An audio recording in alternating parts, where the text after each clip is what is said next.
en image, projetée, brute, sans tabou.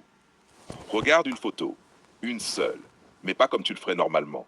Ne vois pas ce qui est. Ne vois pas la lumière imparfaite, le pli dans la robe, la mèche qui tombe. Non.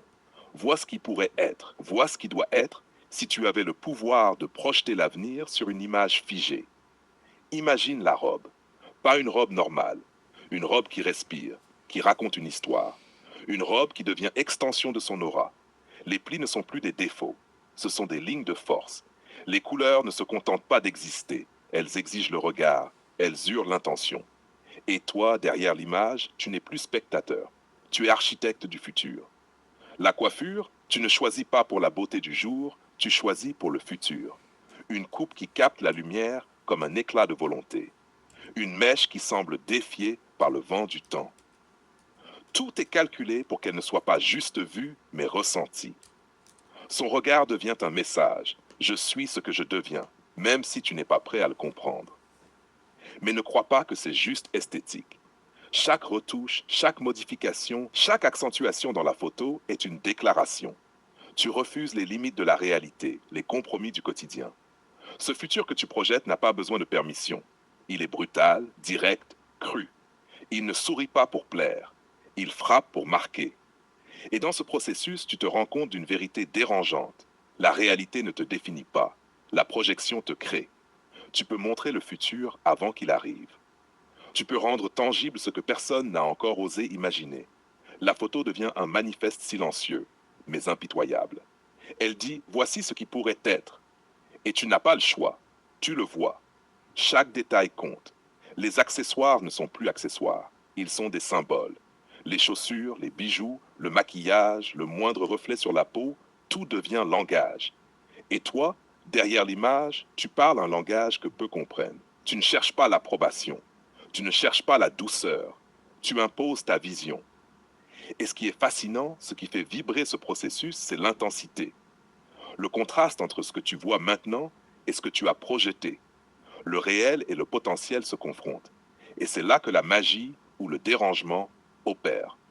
Parce qu'en regardant cette photo retouchée, tu sais que ce n'est plus juste une image. C'est une preuve du futur, un manifeste visuel qui ne ment pas. Certains diront, tu transformes la personne, tu la trahis. Non, tu révèles ce qui est possible, ce qui dort en elle, ce qui n'a jamais été montré. Tu ne changes pas la personne, tu amplifies son potentiel. Tu lui donnes un miroir du futur qu'elle seule pourrait atteindre si elle ose s'y projeter. Et c'est ce qui rend l'exercice dérangeant.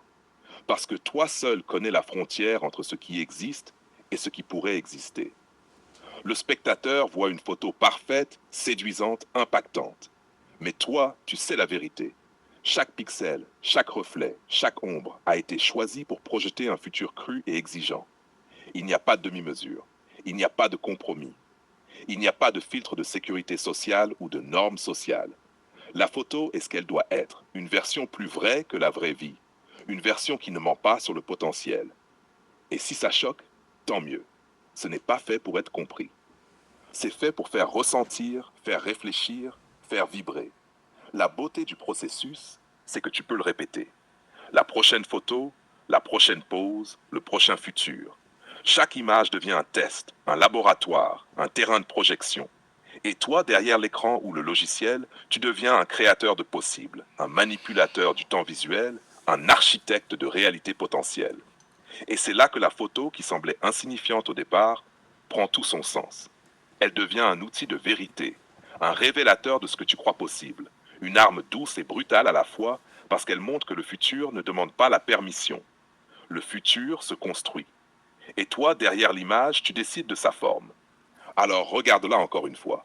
La robe, la coiffure, la posture, la lumière, tout. Et souviens-toi, ce que tu vois n'est pas seulement une image. C'est un futur que tu as créé. Un futur qui frappe, qui interpelle, qui dérange. Et c'est ça, la puissance de projeter le futur dans une image. Aucun tabou, aucune concession, juste la vérité de ce qui peut exister. Cette version